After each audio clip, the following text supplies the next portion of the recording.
Problema sa baha sa duha ka sitio sa Barangay Tipolo, Mantawi City, gireklamo sa mga mulupyo.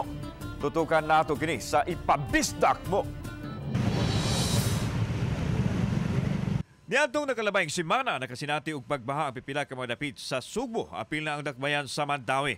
Gani sa Barangay Tipolo ang dunay 3 ka mga pamilya ang ipabakwit sa eskwelahan kay grabing napiktuhan sa baha ang ilang balay ug kabtangan. Ang Sitio Espina na isama sa Waterworld tungod sa tubig nga niawas gikan sa kalsada og didto na hanok sa ilang dapit. Anausay kanal og sapa nga naglibot sa komunidad hinungdan nga mag-antos gyud sila sa baha. Taon-taon na ganyan problema ha, sir nga. Kani tuod na ni amon drainage diri nga kanang napuno na sa lapok. Nya amon na ning giris bitaw sa barangay pero murag wala pa man jud ma-aksyon ni.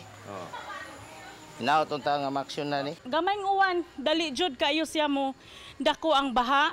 Kay ani ni coordinate nami og unsay angay laging buhaton kay kami diring lumulupyo.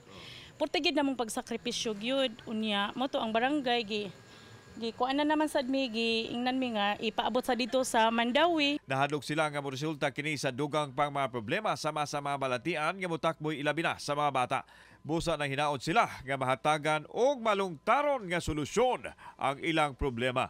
Usa sa gitumbok nilang nakaingon sa baha ang drainage nga napuno na kuno sa lapok. Matod sa kapitan sa Barangay Tipolo, ang sityo nga napiktuhan gilangkuban og 5 ka mga purok o gimadamanang 250 tanan ka mga panimay. Aminado siya nga catch basin sa baha ug tubig gikan sa kabukiran ang ilang lugar. Adunay drainage project sa barangay nga giponduhan sa syudad ug sa kagabahanang nasyonal nga nasugdan sa miaging tuig o nagpadayon pa hangtod karon. Matod sa DRRM Focal sa barangay, sa wa pa proyekto maugmaan pagani kuno ang baha apan karon pipila ka oras na lang mahubas ra sab tayon. Sa una gani na ay tendency nga the next day pa siya mahubas. Arang-arang na lang karon since naan naman tay gipalapdan nga kanang kanal dira project. Naam ginay solusyon pero ang main sad nga tampo atong higayon na ang kuan jud kinig yung usahay mga atong kasilinganan nga wa gyud tayo concern disiplina gyapon. Lisura gyud. Kauban si Godfrey Relian, ako si Alan Domingo. Balitang Bisdak.